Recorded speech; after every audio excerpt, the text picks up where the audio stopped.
Na leo tuko na gongo chetu kipya kiitwacho Too Late for Love, ambacho kinaanza kuna huyu bimdada kuitwa Elijima akiwa na boyfriend wake ambaye alikuwa anampenda sana aitwa Freddy. Lakini huyu jamaa alikuwa ni cheater, yani macho pelupelo.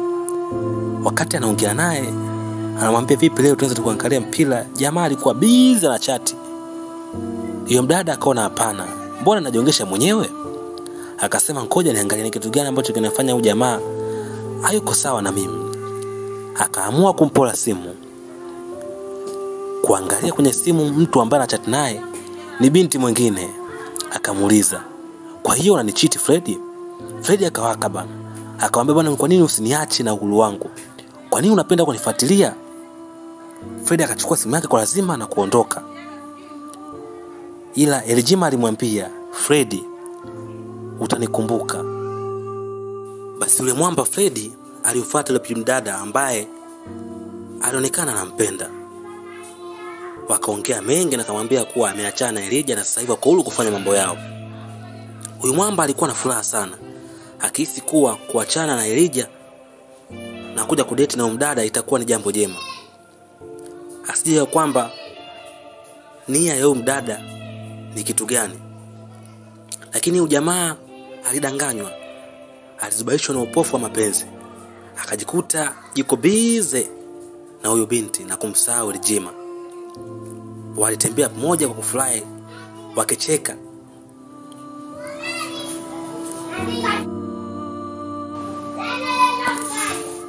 Walitembea pamoja, walifurahi sana, wakihisi penzi jipya linaweza likapa furaha.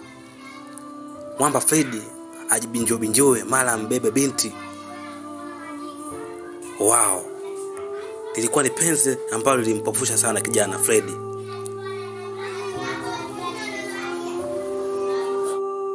Basi bana, mshikaji wake akamfuata, akamwelekeza, "Bana, kwa nini unakubali kumwacha Elijima na kumchukua huyo binti ambaye hauna hata historia naye?" Jamaa kwa hasira akamwambia, "Bana, niache bwana, wewe kama vipi fanya mambo yako." Basi yule jamaa akasema, "Kama maamuzi yangu na mawazo yangu hapo nimekuelekeza unaona ni mabaya, ili nikuache, mimi naondoka." Rafiki yake Freddy akaamua kuondoka. Jamaa wakati huo yeye anamwaza yule binti. Freddy hakutaka kusikia chochote, maana mapenzi yalinoga. Mara peane viua, mara hivi, ilikuwa ni bongi moja la kasheshe. Rafiki yake Freddy alijaribu kumpa support sana shemeji yake na kumtoa mawazo, wakifuatana akipiga story na kumpa pole kwa yale yote aliyomkuta.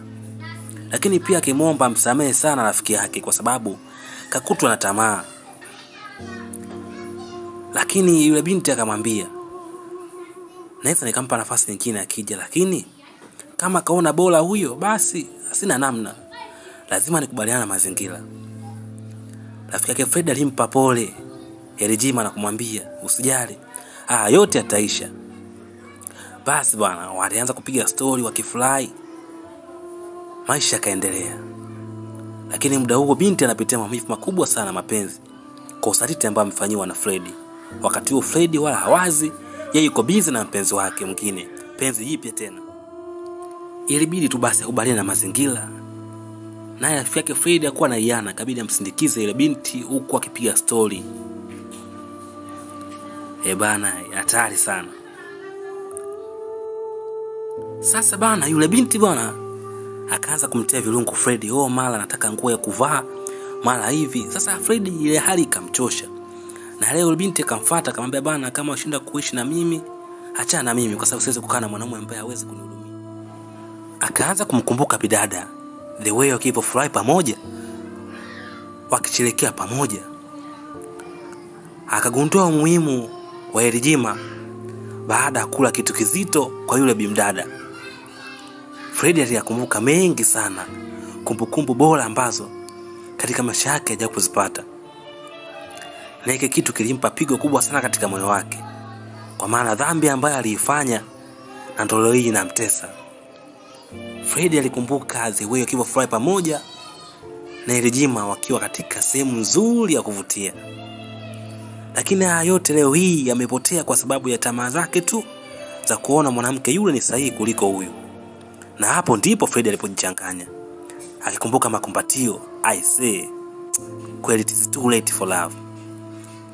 Alikuwa ni mtu mwenye mawazo sana, akiwaza nifanyaje, maana nahisi kote nimepoteza. Alitembea kama zoba na sijui wapi pa kuanzia. Akawa anawaza, je, nimfuate Elijima?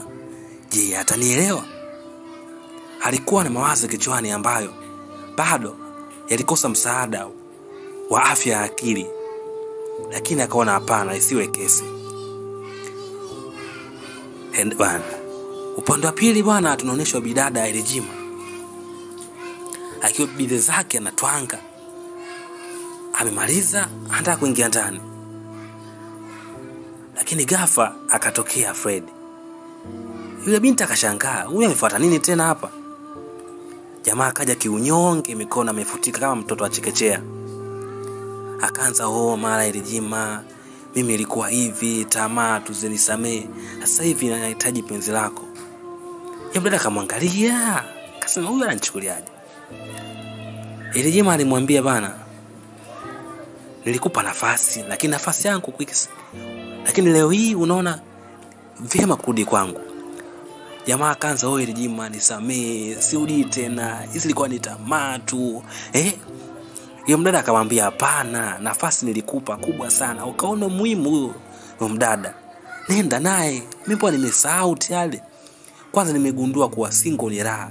Hakuna stress za mapenzi, hakuna changamoto yoyote, unakuwa free. Jamaa akaendelea kujitetea, I say. Lakini bidada bado aliendelea kukaza fuvu na kushikilia msimamo wake. Akamwambia, kwa sasa sihitaji tena, sihitaji mahusiano na wewe, na kuomba tu uondoke. Jamaa akazidi kulitetea penzi ili mradi asije akamkosa bidada. Lakini bidada akamwambia, toka, sikuhitaji hata kuona katika nyumba niko. Sikuhitaji kabisa, umenitesa sana. Jamaa akaanza kujiliza, kutia huruma, lakini bado binti hakutaka kumpa nafasi hata kidogo. Kwa mara akikumbuka mateso aliyopitia mapenzi kupitia huyo jamaa, hapana, inakuwa ni ngumu kumsamehe. Jamaa alijaribu sana bahati yake. Fred alijitetea sana, lakini binti bado alishikilia msimamo wake. Akaambulia patupo. Mwishowe anaamua kuondoka kiunyonge kabisa, na dada kutaka masiara katika hilo. Na hapo ndo kwa mwisho wa mzigo wetu uitayo Love is Too Late to Love. Naam, usisahau kusubscribe, kufollow